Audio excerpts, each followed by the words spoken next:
আসসালামু আলাইকুম বন্ধুরা, আজকে তোমাদের নিয়ে আমি চলে যাচ্ছি রাঙ্গামাটি। আর এটা রাঙ্গামাটির একটা অংশ।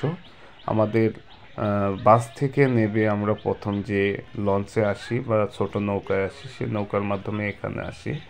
এখানে এসে যাই হোক, আমরা এখানে এসে সকালবেলা নাস্তা করে টোরে সবাই ছবি তুলছি, কেউ ফ্যামিলির সাথে কথা বলতেছি।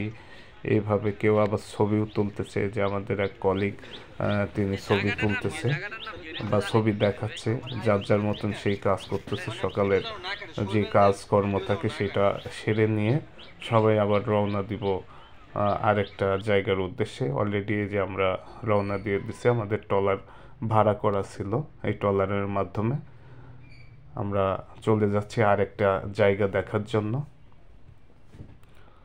তো আমাদের সাথে অনেক জেলার লোক অংশগ্রহণ করছিল। আমরা একটা ট্যুর অ্যান্ড ট্রাভেলসের আন্ডারে ভ্রমণে গেছিলাম। তো অনেক জেলার লোক আমাদের সাথে অংশগ্রহণ করছিল। এই কাপ্তাই লেকটা আসলে দেখার মতনই জায়গা, অপরূপ সৌন্দর্যে বেষ্টিত এই কাপ্তাই লেক।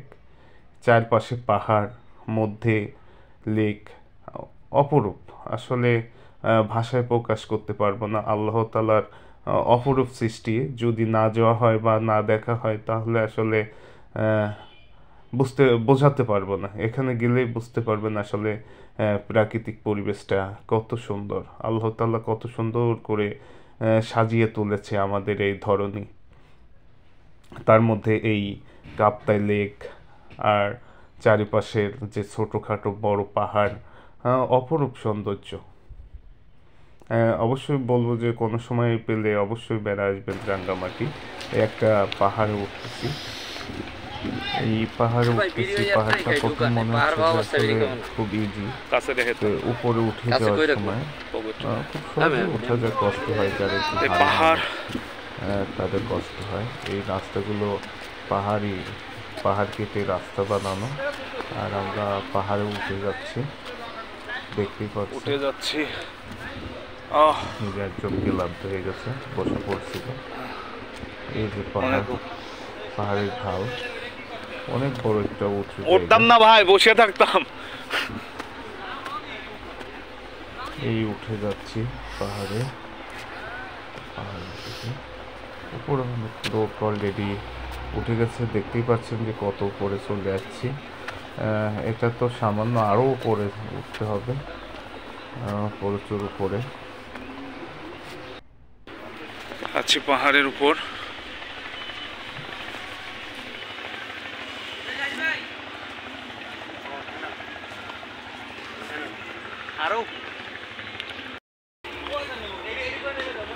আছি পাহাড়ের উপর বাবা।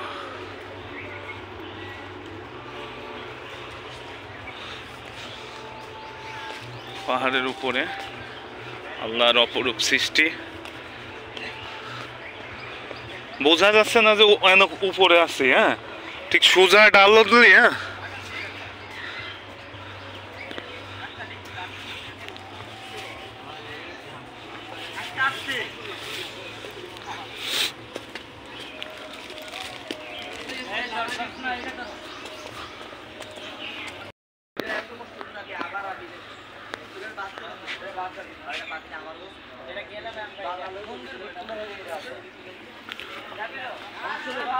পাহাড়ের উপর বাড়ি।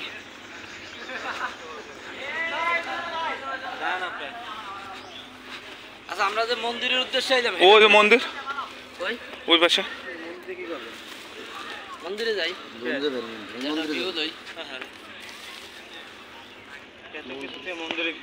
পাহাড়ের উপরে বাড়ি।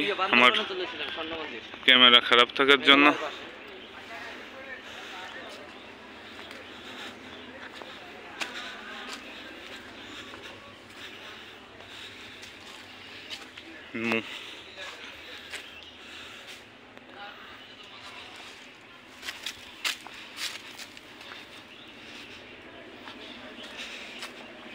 এখানে তো বাচ্চা টাচ্চা পালা ছোটা, যারা বাচ্চা।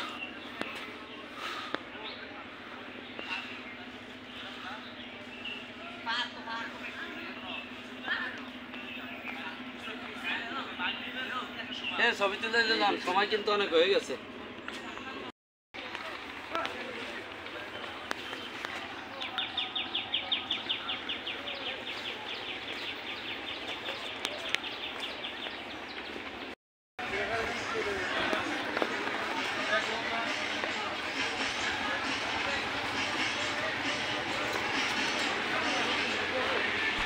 এই পাহাড় থেকে নিচের দিকে নামছি, নেমে এখানে নৌকাগুলো নোঙর করা ছিল। আর ভিউগুলো তো দেখতেই পাচ্ছেন, ওই পাশে পাহাড়, লেকের ওই পাশে পাহাড়, আর এখানে আদিবাসীদের দোকানপাট। এখানে বিশেষ করে আনারসের দাম খুবই কম, বেশিরভাগ দেখেন লোক আনারস খাচ্ছে। 10 টাকায় বড় বড় আনারস পাওয়া যায়, 100 টাকায় ডাব পেয়ে যাবেন। এবং আদিবাসীদের পোশাক এইগুলো তো এখানে খুবই দাম কম। গেলে অবশ্যই এগুলো কিনবেন পরিবারের জন্য। না, বাইকের সার্ভিস ভালো আছে।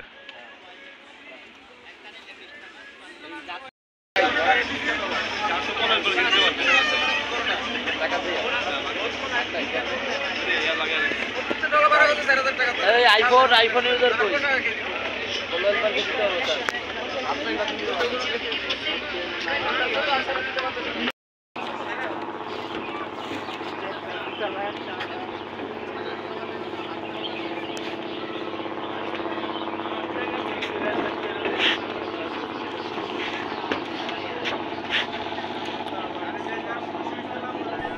এই বৌদ্ধবিহার দেখা শেষে আমরা আবার রওনা দিলাম নতুন একটা জায়গা, সেটা সুবলাং ঝর্ণা দেখার উদ্দেশ্যে। এখন যাই হোক বর্ষার মৌসুম না, ওখানে ঝর্ণাতে পানি থাকবে না, তবু আমরা রওনা দিলাম সুবলাং ঝর্ণার জন্য। আর আমাদের নৌকা চলছে ওইদিকে।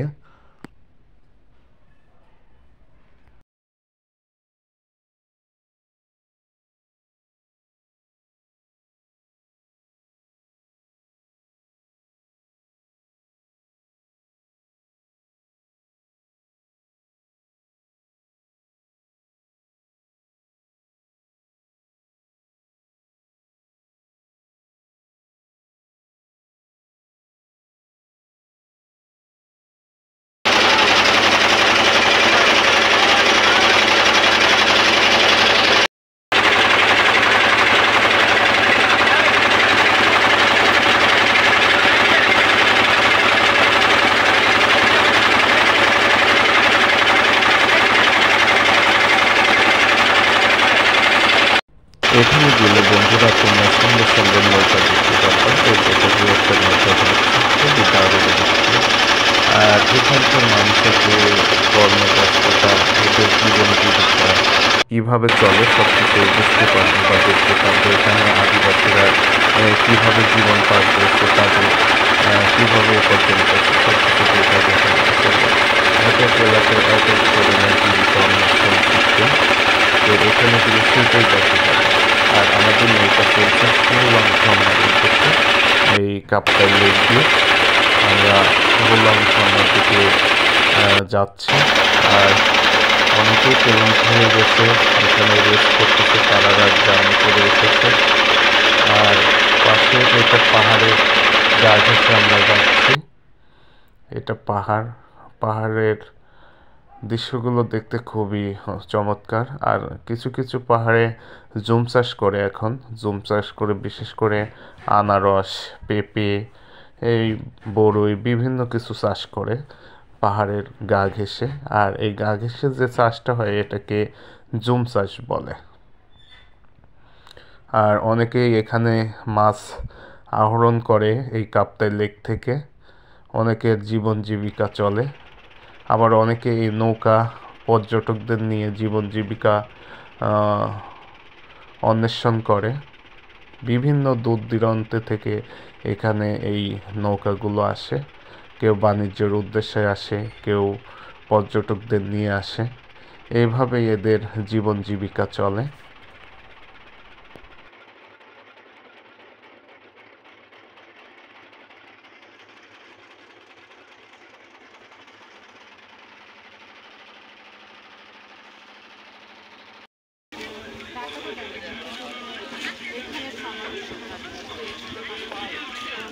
এই আমরা এসে পৌঁছালাম সুবলাং ঝর্ণার কাছে।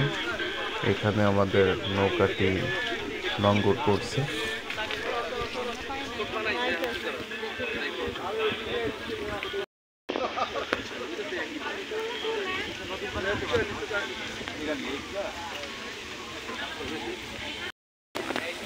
বিষয় না, বিষয় মিয়া রাত্রেবেলা এখন ধন খাইলাম 400 টাকা দিয়ে, ভালো হোটেল দেখাইতে পারতাম। আল্লাহ কত হয়েছে, পলাল পার্কে যাবে ঝুলন্ত ব্রিজের পর বিকালে, বুঝছেন? আমি কিছু বিকালে তো গোসল করে মজা নাই, কারণ এর পানিতে পরিষ্কার আছে, বিচে বিচে গোসল করবেন, এটারও মজা হবে বেশি। ভাই আপনার অনুভূতি কেমন? আমার অনুভূতি এক কথা অসাধারণ, প্রকাশ করে বোঝানো যাবে না, এটা খুবই ডিসেন্ট। আর কই আছেন আপনি? আছে কাপ্তাই লেক। ও আচ্ছা। নেটওয়ার্কের সিগন্যাল নাই, শুধু জিপিএস তো দূরের কথা, নেটওয়ার্কই নাই।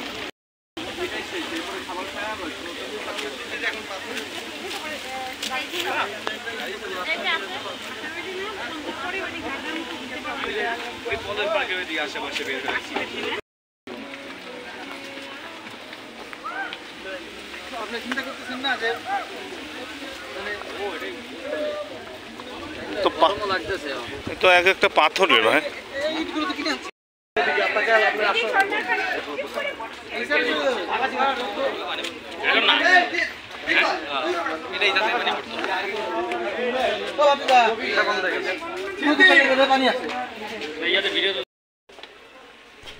এটাই শুভলাং ঝর্ণা।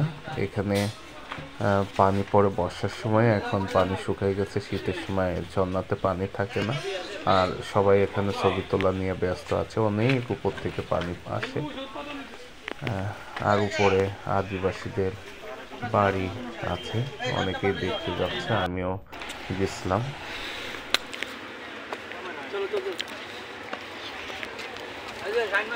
অস্থির ভাই। হ্যাঁ,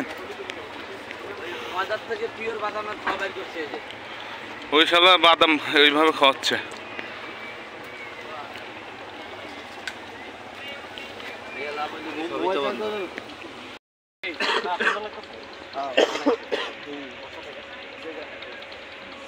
এ হলো আদিবাসী গ্রাম।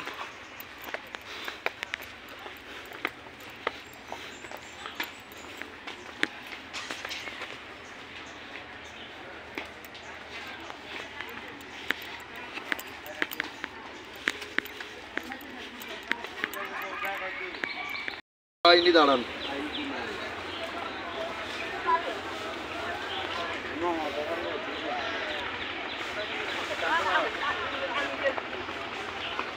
আধা দিয়ে দাঁড়ান, কাইটে দিয়ে মেয়েটা আসে না, দেখতেছি দাঁড়ান।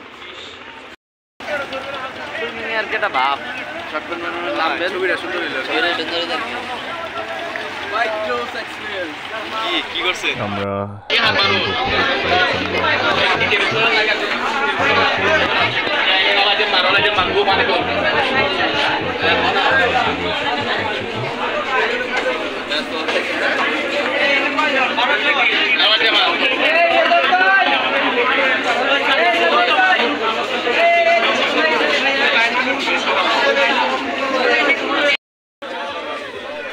আমাদের টিম খাওয়া শেষ, অনেকে আবার খাওয়ার জন্য অপেক্ষা করতেছে। ভিতরে বড় একটা হোটেল, এখানে কন্ট্যাক্টে খাওয়ানো হয়।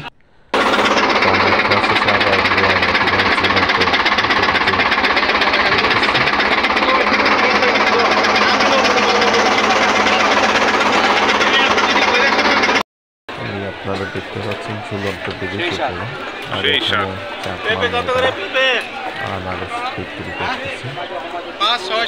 এখানে একটু আনারসের দাম বেশি, অন্য জায়গায় 10 টাকার আনারস এখানে 40 টাকা।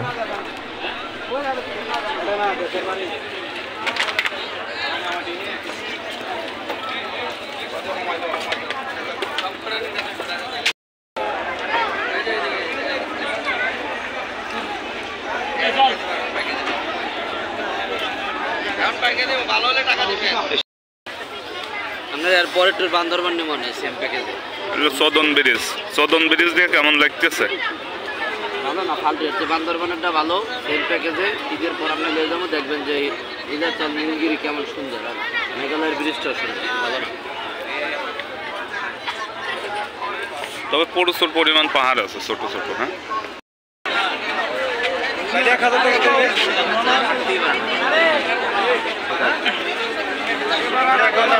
ভাই উল্টা ঢুকেন না, এক সাইডে ঢুকেন।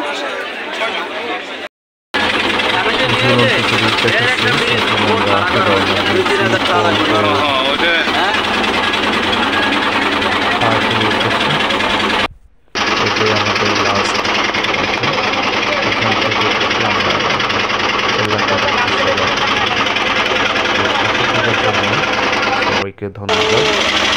আর নতুন করলে